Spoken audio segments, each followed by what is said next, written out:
I read a little bit of the myth of Sisyphus today, and it got me thinking about a lot of stuff.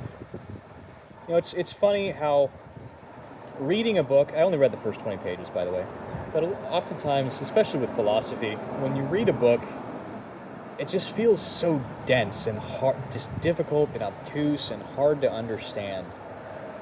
And then, you have your coffee and you start walking, and it's like suddenly it hits you all at once.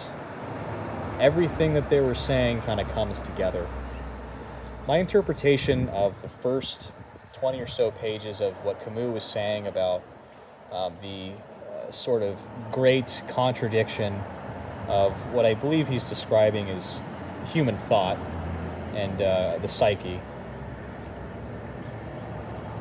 goes back to what he said about Aristotle, or rather what he quoted from Aristotle, is that whenever you are stating that something is true and that something else is not true, that is itself a contradiction. Because now you've created an infinite number of possibilities of truth and untruth. Now that's dense, man. That's hard to understand. That's really obtuse.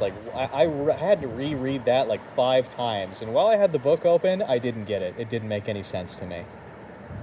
I had to move on.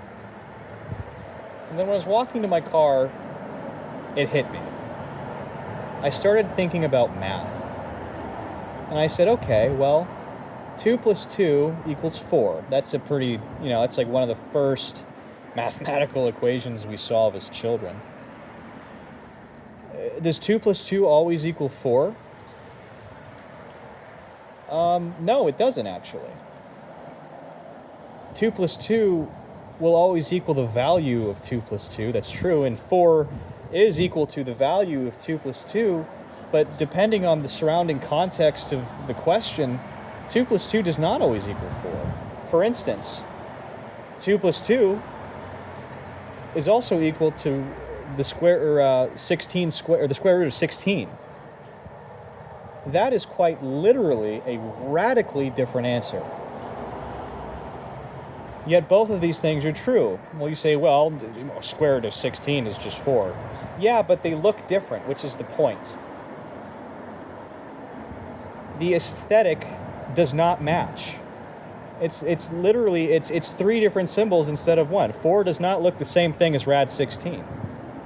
Yet the value is exactly the same. So by virtue of you saying 2 plus 2 equals 4, you open up an infinite possibility of equally valid answers and falsehoods. There are infinite ways to describe a number or a process that is equal to 2 plus 2, because 2 plus 2 in and of itself is a process. It's not a number. It's 2 numbers added together. That could be 4, that could be 4 over 1, that could be rad 16, or an infinite combination of different polynomials. Now, why is this relevant to what Camus was saying?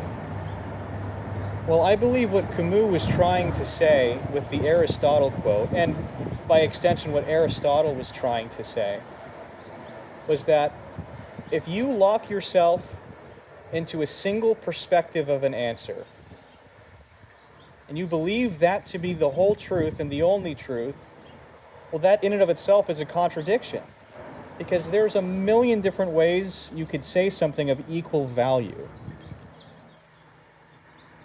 Now, some of you still might be getting this, and I don't blame you, because maybe I'm not doing a great way of describing it, or doing a great job of describing it, rather. So let me give you another example. Let's take the classic kind of stereotypical atheist and theist arguments for God. When you really break it down, let's say, Muslim's argument for God is really the same value as an atheist's argument for God, because no matter what they say, no matter what they do, they both have the same equation to get their answer, so to speak, which is this. A Muslim says, well, I believe the answer is God exists.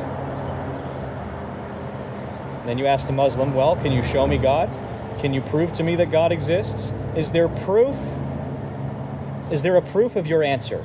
That's what it breaks down to. Is there a proof of your answer? What is the equation to get your answer? And they say, well, an honest Muslim would say, well, there's nothing tangible I can show you, and I cannot show you that God exists. However, I believe God exists, and I'm operating off of this assumption. I don't know if it's true, but I believe it's true, and I operate life as if it's true. Now let's go to the atheist. Now essentially, you can ask them the same question. Well, their answer is this. Well, God doesn't exist. Obviously, that's what they are by definition as an atheist. Okay, well, where's your proof? Show me the proofs that God doesn't exist.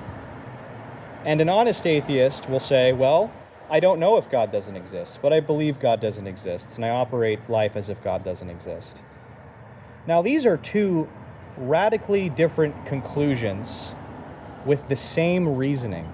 I don't know if this is true or not, but I believe it to be true.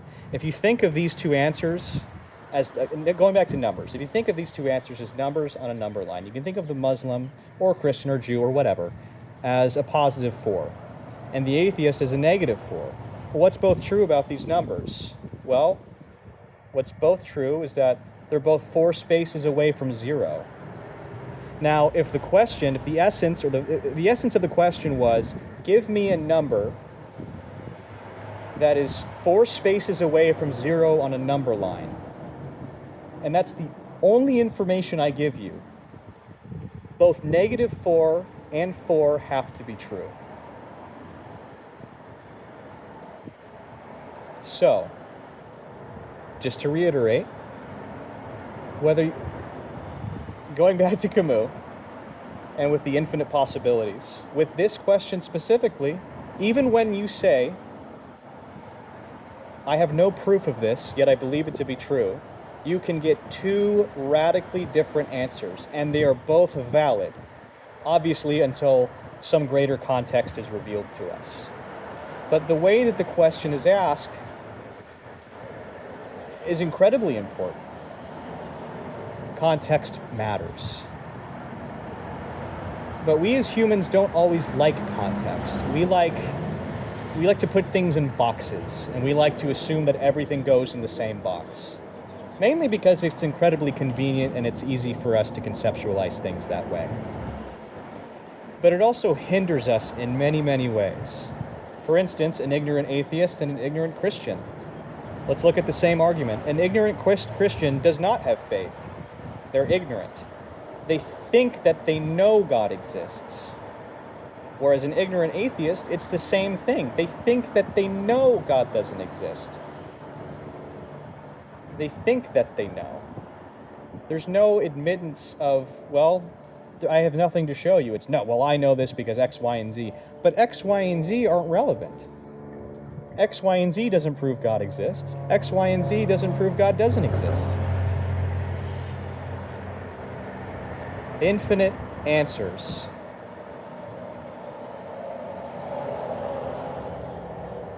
Anyway, it's a nice day out.